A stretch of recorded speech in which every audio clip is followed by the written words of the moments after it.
Do you want to know how do you apply an eyeliner so good that every single one of your girlfriends will be jealous at you? If so, this show is for you. This is Sam, and welcome to the Pink Podcast.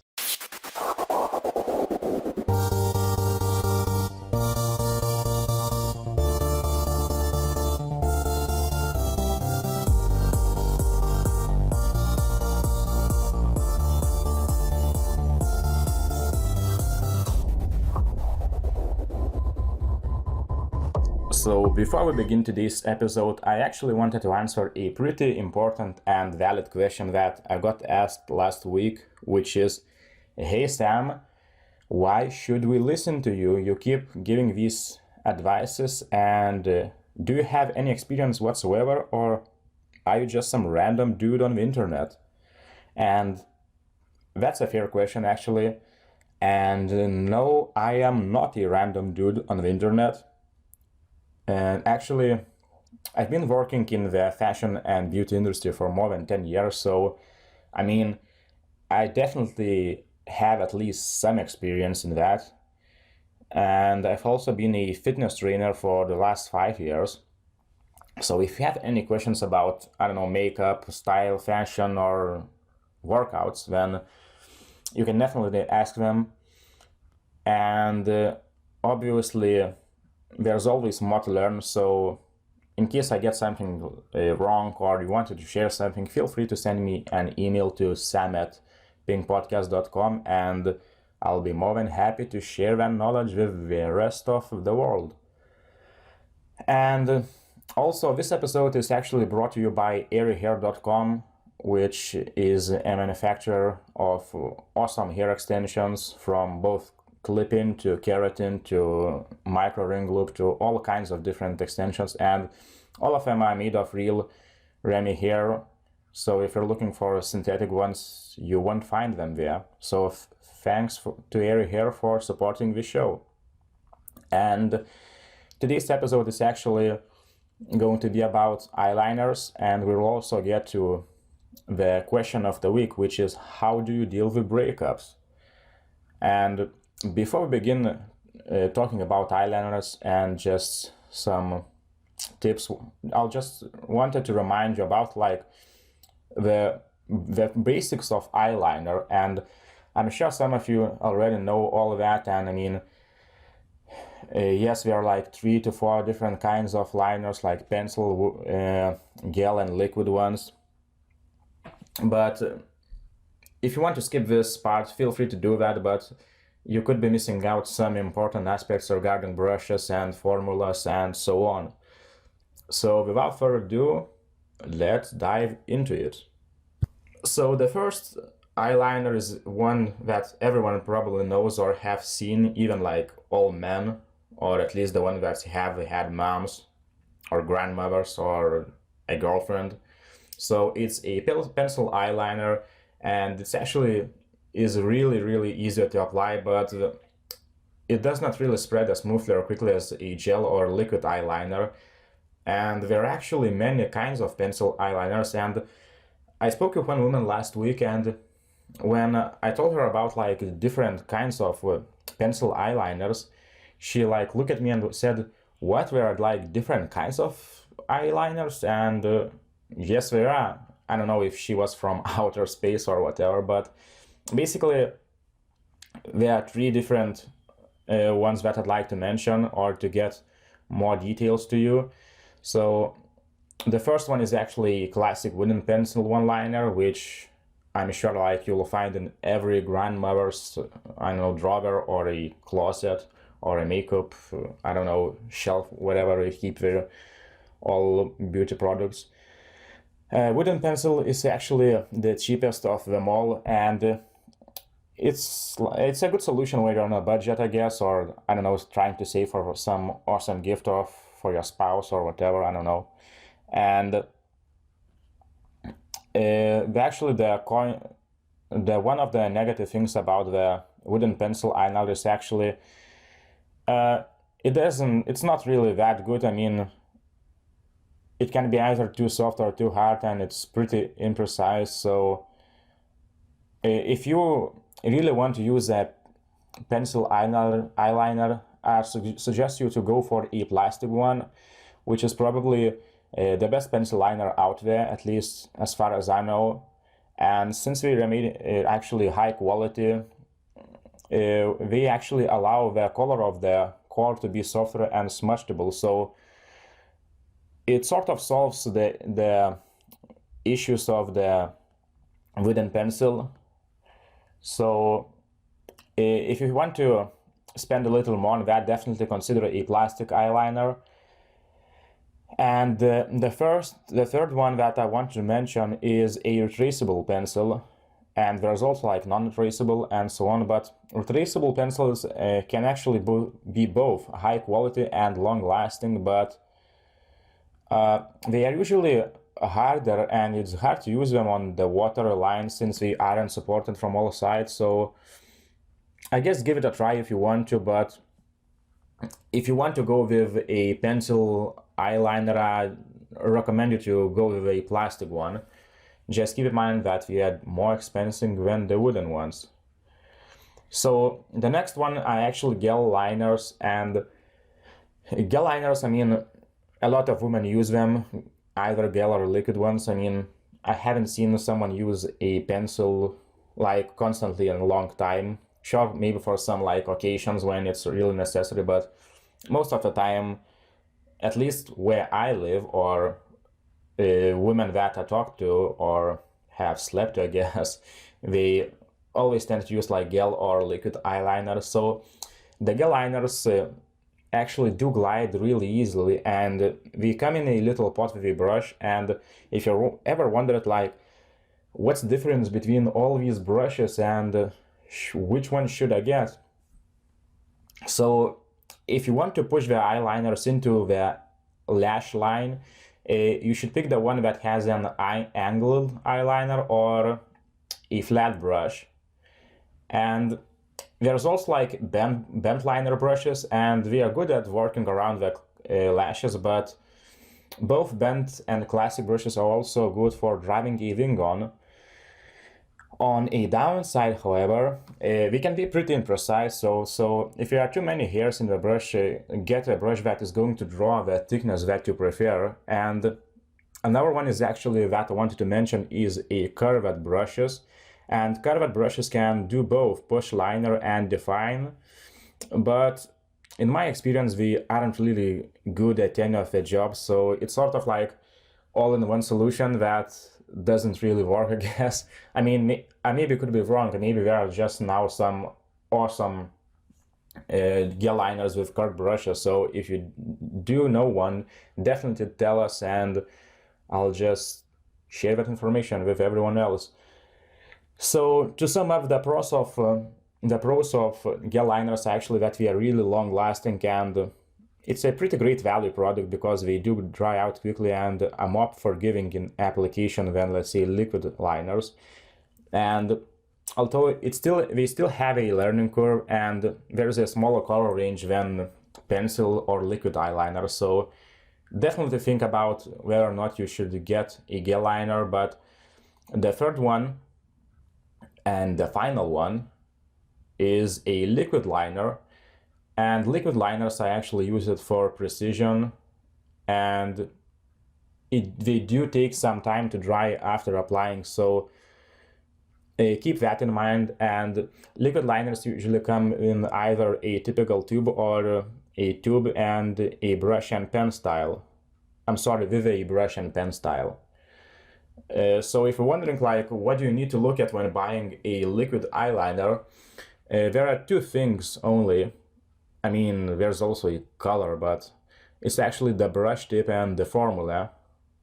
So it's important that the tip is made of bristles, because they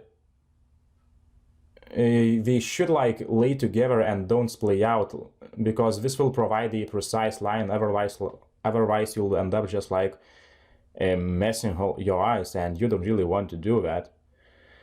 So another common tip is actually a sponge or felt tip, and this tip is usually found on pen type. So I believe like L'Oreal recently came out with a sponge type applicator that for the tubes of liquid liner. And one problem I know with sponge tips is actually if you press it too hard, they tend to bleed because the sponge like holds all this excessive liner. So keep that in mind. And also like felt tips can be really difficult when trying to get the liner flowing. So on a positive note, however, the felt and sponge tips are extremely precise, and it's probably one of its biggest advantage as far as the liners go. And for formula, there are actually a couple of things you want to look at, and one big one is a drying time. And if you're wondering, like, should I guess the one that dries out quickly or doesn't dry out quickly, the formula can last as long as you want, but if it doesn't dry quickly enough, it will like smudge and you will get a lovely line on your eyelid, or if you have like hooded eyes. Also, if you don't want to dry too quickly, because then you won't be able to fix your mistakes, assuming you have made any, unless you're like some kind of eyeliner professional. Then I guess you could get one that dries too quickly, really quick. And the other big formula aspect is actually a lasting power, and when liquid liner is used, it generally doesn't look smudged and is more of a clean line. So the pros of liquid eyeliners is actually that these liners are really precise and can do intricate looks way more easily than you can do with, like, let's say, a pencil or a gel liner. So there's also a really good variety of color options, assuming you need a lot of colors. On a downside, there is definitely a learning curve, but you shouldn't be afraid of that. I mean, you're a woman, so why wouldn't you want to learn and how to look beautiful and sexy? Because who doesn't want that? And also, another thing that you should definitely keep in mind, especially if you're starting with a liquid eyeliner, is that when liquid liner is bad, it tends to look bad, and that you can't use liquid liner on the waterline. So keeping this in mind, I just wanted to share you some tips that I have discovered throughout the years, and I've written them down. So let's begin. This is tip number 1. So assuming you have just woken up, or you're having a crazy hangover, or I don't know, you haven't slept or overdose on caffeine or whatever, and what do you do if you have really shaky hands and you need to apply a eyeliner, especially a gel or liquid liner? So it's actually pretty easy. All you have to do is simply sit down and plant your elbow on a flat surface, and the last thing that you want to do is you need to rest your pinky on your cheek to stabilize yourself. So if you can imagine, I got interrupted by my crazy neighbors and we're just making some weird ass noises, and I'm sorry about that. But I hope you get a picture as far as shaky hands go. And this should definitely at least save you at least once. I know it did that to a lot of women. And if you're practicing with a liquid liner, one tip I'd like to give you is actually don't just smear liner all over your eyes. One thing you can do is begin with small dots and along the lash line, and then just simply connect the dots and allow them to dry too, and do the same with dashes as well, if you prefer dashes versus dots. And if you're also starting up, another thing you could do is you can actually start by drawing a pretty messy line and then just simply clean it up with a little petroleum jelly, assuming you have that. And for the love of God, don't pull the skin on the side of your face when applying eyeliner. I mean, don't do that. Why? Just don't. Okay? Okay. And you know when you're practicing getting the winged liner down, or you simply accidentally blink while doing it, and I mean, yeah, I'm sure you had a moment like that when it just smears and causes you to start over, and especially if you are in a hurry, it's just a nerve-wracking experience, and not only for you, but for everyone else who is waiting for you. So if one thing you should do is, if you try to use eye makeup remover in the one spot, the texture of your skin will be different than the rest of, and it usually results in really a bad makeup day. So one of the coolest things that I have learned is actually using your eye primer as an eraser. So it's pretty simple. All you do is put a little bit of eye primer on the back of your hand, and you just roll your Q-tip in, and then just simply wipe off your mistake. I mean, that's not rocket science, isn't it? So this eyeliner is waterproof and comes off just fine. So, and the coolest part about erasing with your eye primer is actually where you erase it is now already primed, and you can already start applying eyeshadow. So just simply fix your shadow in that small area, smooth out the eyeliner, and you just save yourself some time and frustration. And that was another tip on how to save time and make yourself calm and get ready in time. And another thing that a lot of women try to do is actually tight line eyes, and most people, at least that I spoke to, they think that the point of tight lining is to make your eyes look bigger, but it's actually not the case. The point of tight line eyes is to make your eyelashes appear thicker and fuller. So instead of lining the skin above your lashes, you line the insides of the upper lash line and in between the roots of the lashes. So how do you do that? It's basically a 3-step or 2-step process. All you have to do is like wash your hands, and that's really important actually. I mean, if you, assuming you eat like, I don't know, a cake or whatever, or McDonald's, I don't know, just wash your hands and use clean fingers.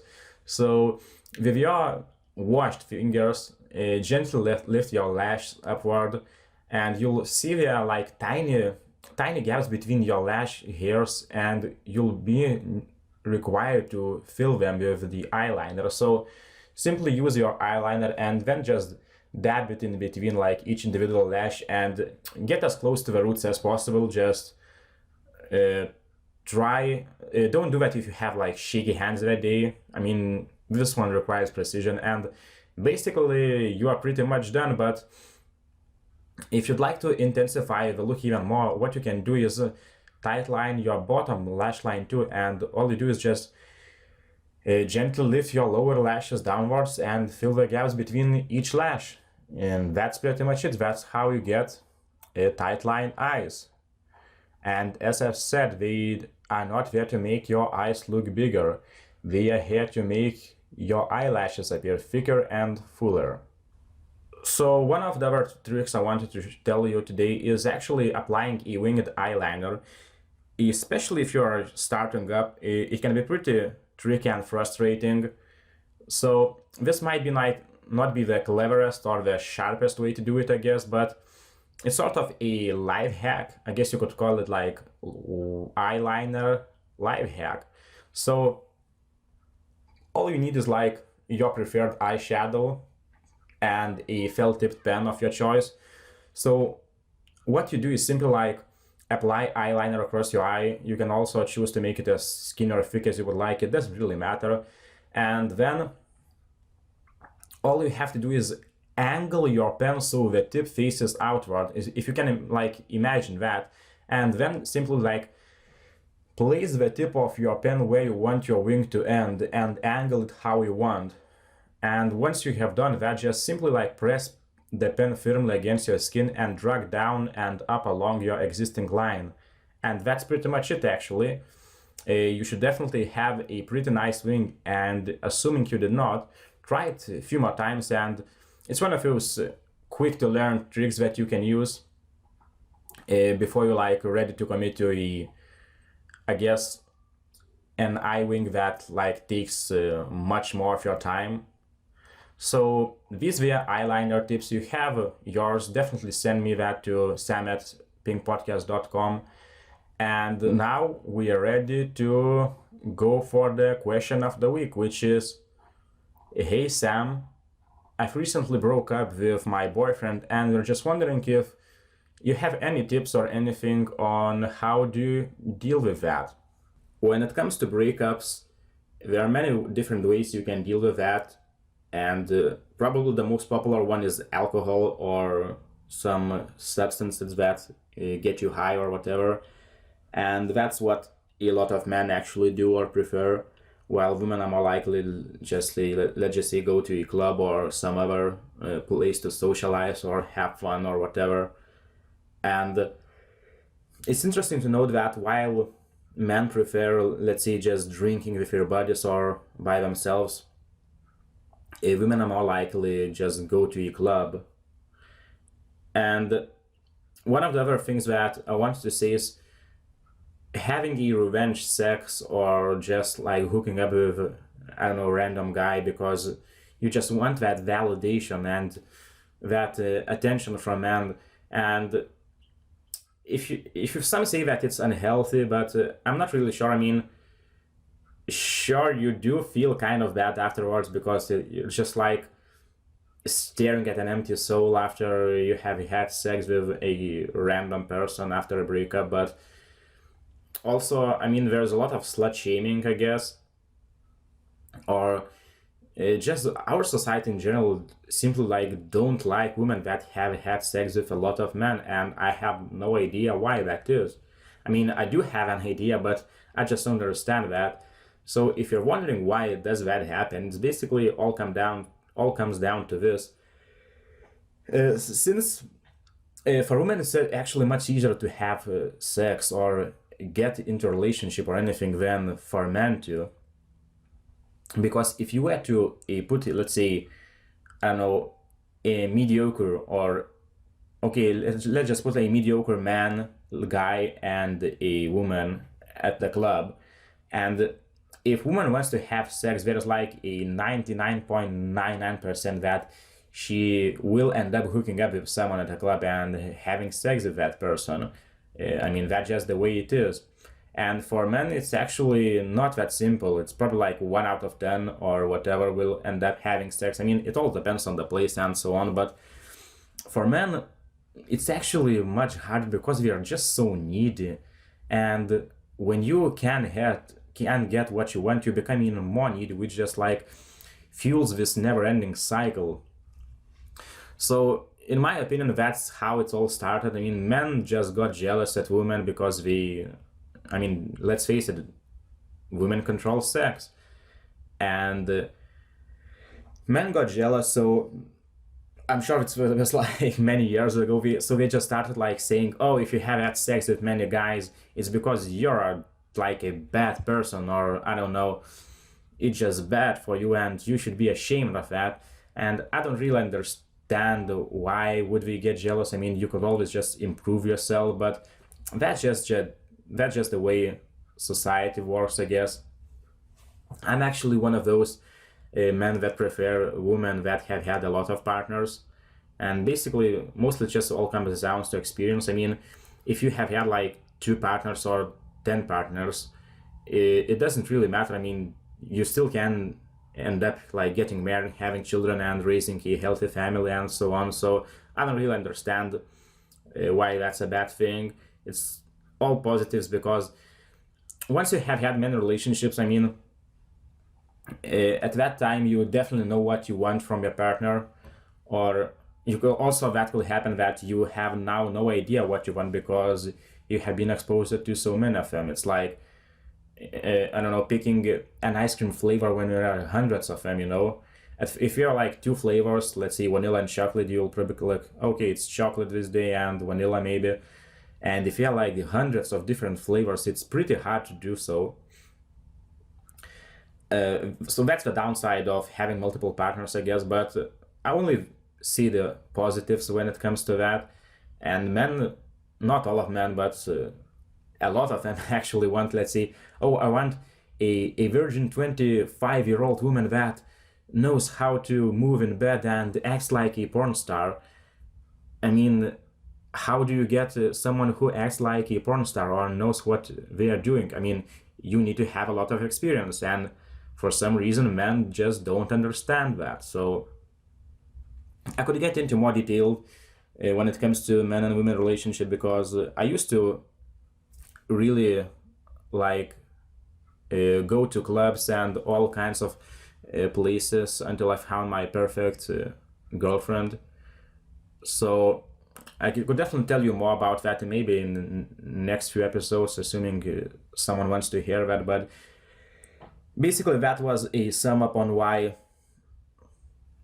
women tend to be ashamed when we have sex with many guys, and it's just stupid. So now going back to the topic, which is dealing with breakups, you can definitely just have sex with another man or woman or whatever. But one thing you need to understand is that there's no like quick fix, and it's always just time. You know that saying, time heals everything, and you just have to accept the fact that it's going to hurt. It's going to hurt pretty bad at first, and then it'll just like fade away or just melt away like just a block of ice on a hot summer day. There's no, you could like try antidepressants or whatever, but it's not worth it. I mean, it's just a part of the relationship. We have the ups and downs, honeymoon period, and if we like not work, we don't work. There's nothing you can do about that. One thing that I do recommend is actually changing the way you think about your relationships, or I mean your exes or whatever. You actually want to go to a place where you think like, damn, I am glad that I did that person, because like he made me a bigger, better and stronger person, and I have actually learned a lot about myself from him and or her. And you just want to say to yourself that, yeah, while it was some painful lessons, and you will endure that pain, and he won't even know that. So while he might think that he have won while seeing you like crying and breaking down, I mean, good for him, but you should know that the hardest steel is forged in the hottest fire, and his fire was probably like a freaking lava. So it must have been pretty awesome to have been hit deep enough for you to have hurt that bad. But if you can endure losing him, you can like come out to the other side of that hell stronger and be over him. So you can just pretty much handle anything. And a lot of women and men tend to be at their best after the breakup, assuming the pain has faded away, because we do hit the gym, we go to all kinds of amazing places and just having fun with the girlfriends and so on. So breakup is actually a pretty awesome motivator, and you can also like do that way where you just say, oh, I'll show him or her, like after a few months he will see like my new sexy body or my new job or whatever. And at least when I look at my previous breakups, while we were hard at that time, now I am actually really happy that the breakups have ended up happening in my life, because not only did I came up stronger after that, I started like new businesses and started going to gym more aggressively, and it just helps to improve yourself, you know. Let's say you're bad at I don't know, running or whatsoever, and the breakup could like give you motivation to start running and do all kinds of amazing things. So that's actually my advice. Don't be afraid of breakup. If you just look at your past breakups and realize that they have helped you to become a better and stronger and just more fulfilling person. So that was my advice about dealing with breakups, which is accept it, feel the pain, and use that pain to motivate yourself. And I know it's easier to say that than actually follow your advice, but that's just the way it works, and that's it. So if you have your questions or feedback or anything, just shoot me an email at sam@pingpodcast.com. And if you like this episode, feel free to subscribe, rate it on iTunes or any other place you're listening it to. Just if you're driving, don't rate it on iTunes while driving your car, okay? And I just wanted to remind you that this episode was brought to you by airyhair.com, and we produce like really awesome quality and price extensions. You should definitely check them out. And that was it. Have a good weekend. This was Sam, and that was Pink Podcast episode number 2. Thank you and bye.